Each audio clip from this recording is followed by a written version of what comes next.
화제의 뉴스를 골라 과학 기자의 시선으로 분석하는 과학 본색 시간입니다. 네, 오늘은 최소라 기자와 함께하겠습니다. 안녕하세요. 안녕하세요. 네, 어떤 이야기 나눠볼까요? 네, 혹시 맞춤형 아기라고 들어보셨나요? 네. 디자이너 베이비라고 하는데요. 예. 특정한 형질을 가지도록 해서 태어난 아기를 뜻합니다. 어떤 질병에 안 걸리는 유전자 구성을 지닌 아기일 수도 있고요. 또 키가 큰 유전자를 가진 아기일 수도 있습니다. 네, 비슷한 소재의 금상과학 영화도 유명하죠. 가타카라는 영화인데 네. 신체적으로 좀 뛰어난 아기를 얻기 위해서 열성 유전자를 배제한 아기만을 골라서 태어나게 한다 이런 설정으로 알고 있어요. 네, 맞춤아기를 소재로 한 대표적인 영화입니다. 예. 맞춤아기를 만드는 가장 대표적인 방법을 간단하게 말씀드리면요.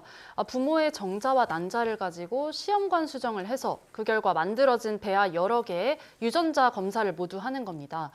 그리고 이 가운데 원하는 유전자 구성을 가진 배아를 골라서 탄생시키는 방법입니다.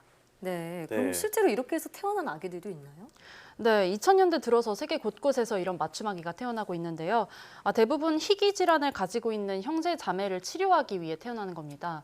최초의 맞춤아기는 2000년 8월 미국에서 처음으로 탄생했는데요. 미국의 한 부모가 유전병에 걸린 딸에게 딱 맞는 골수를 제공하기 위해서 이 인공수정으로 얻은 10개 배아 가운데 딸과 조직이 딱 맞는 남자 아기를 태어나게 한 겁니다. 네. 이후에 이런 치료 목적의 맞춤아기는 세계 곳곳에서 허용이 됐는데요. 네. 이후에는 프랑스에서도 맞춤아기가 태어났고요. 호주와 영국에서는 맞춤아기를 합법화하기도 했습니다. 네, 그러니까 누군가를 치료하기 위한 목적을 갖고 태어나는 거잖아요. 그러니까 아기를 위한 부모의 마음이 이해는 가면서도 윤리 문제 또한 걱정이 되는 건 사실이네요. 네, 그렇습니다. 게다가 지난해 말에는 앞서 말씀드린 것보다 조금 더 적극적인 방식의 이 맞춤아기가 태어났다는 주장이 나왔습니다. 예. 전 세계적으로 논란이 됐었죠. 중국 과학자 허젠쿠인데요. 배아에 유전자 가위를 넣어줘서 에이즈 관련된 유전자를 편집한 후 태어나게 했다는 주장이었습니다. 여러 배아 가운데서 선택하는 기존 맞춤아기 방법이 아닌 이 배아의 유전자를 바꿔버렸다는 점에서 예. 과학계 윤리 논란을 불렀습니다. 예. 네, 정말 이렇게 유전공학이 발달하면 미래에는 머리 좋은 아기, 잘생긴 아기, 신체 조건이 좋은 아기만 태어나지 않을까 이런 걱정이 생길 수도 있을 것 같아요. 네, 그런 상상은 정말 공상에만 머무르지 않고 실제 과학자들이 우려하는 바이기도 한데요. 네. 인간 게놈 지도가 완성됐잖아요. 이를 바탕으로 인간 외모에 영향을 미치는 유전자를 밝혀내면은 이게 이론적으로 불가능한 얘기는 아니라는 겁니다. 네. 그런데 지난 21일에 국제학술지 셀에 실린 이스라엘 히브리대의 연구 결과에 따르면요. 외모나 지능과 관련한 맞춤애기가 태어나는 게 기존 생각보다도 훨씬 어렵다 이런 주장이 나왔습니다. 예, 이론적으로는 가능하지만 아직 유전공학 기술이 그 정도로 발전한 건 아닌가 본데요. 왜 그런 걸까요? 네, 일부 유전병 같은 경우는요, 유전자 한 개의 돌연변이가 생겨서 발병하는 경우도 있는데요. 예. 하지만 이 하나 유전자 때문에 결정적으로 질병이 발생하는 거는 전체 유전자의 1%도 채 안 된다고 알려졌습니다. 그러니까 대부분 질병이 여러 유전자가 상호작용을 일으키면서 발병하는 겁니다. 더 나아가서 키나 지능 같은 형질도 마찬가지입니다. 이런 형질은 한 가지 인자가 영향을 주는 게 아니고요. 여러 인자가 영향을 준다고 해서 다인자 유전이라고 불립니다.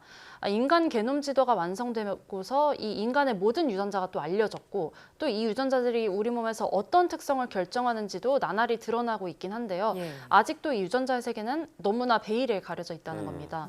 그래서 이 때문에 히브리대 연구팀이 다인자 유전 형질, 키나 지능 같은 것을 조작하는 게 사람들이 이 기존에 생각해왔던 것보다도 굉장히 많이 어렵다, 복잡하다 이렇게 말을 하는 겁니다. 예. 그럼 이렇게 주장을 하는 것이 어떤 실험의 결과인가요? 어떤 근거로 이렇게 주장을 하는 것인가요? 네, 연구팀은 컴퓨터로 가상실험, 시뮬레이션을 돌렸다고 하는데요. 네. 실험 결과 우리가 알고 있는 유전자 지식으로 맞춤아기를 태어나게 해도 태어난 이후에 키나 지능은 뚜렷한 차이가 나지 않았다고 합니다. 실험 방법을 보면요. 연구팀은 실제 남자와 여자의 유전자 정보를 갖고요. 그 사이에서 만들어질 수 있는 가상의 배아를 만들었습니다. 연구팀은 10개 배아가 만들어졌다고 가정을 한 다음에 이 배아의 유전자를 스크리닝을 해서 IQ나 키를 추측을 해보고 가장 점수가 높은 배아를 태어나게 선택을 해가지고 태어났다고 가정을 했습니다. 예. 그 결과 이렇게 선택한 배아의 IQ를 시뮬레이션을 했더니 10개 배아의 평균 IQ보다 3포인트 정도밖에 높지 않았다고 합니다. 네. 또 시뮬레이션 결과 선택된 배아의 키는 다른 배아들의 평균 키보다도 3cm만 컸습니다. 고작 3cm요. 물론 가상 실험이긴 하지만 생각보다는 별 차이가 없는 것 같다는 생각도 들어요. 네. 네, 그렇습니다. 네. 이 연구팀은 이마저도 보장된 결과가 아니다 이렇게 말을 했는데요. 시험관에서 인공 수정을 하면요. 대부분 이 배아가 10개까지도 나오지 않는다고 합니다. 그래서 연구팀은 만약에 배아를 5개를 얻었다면은 최상의 조건의 배아를 골라서 뭐 착상을 시키더라도 IQ는 평균보다 2.5포인트 정도만 높을 거고 예. 또 키는 2.5cm 정도만 클 것이라고 했습니다. 평균보다요. 네. 그래서 연구팀이 지적하는 또 한 가지 중요한 사실이 있는데 이 현재 게놈 지도가 대부분 유럽 사람을 기준으로 작성이 됐다는 점입니다. 특정 현지를 결정한다고 예상되는 유전자가 사실 유럽 사람 외에 다른 나라 사람에게는 똑같이 적용되지 않는 가능성이 크다는 겁니다. 아직 뭐 이 기술적인 한계가 있고 시간이 더 걸린다고 하니까 윤리적으로 어디까지 뭐 가능할 것인지 충분한 사회적 합의가 필요해 보입니다. 예.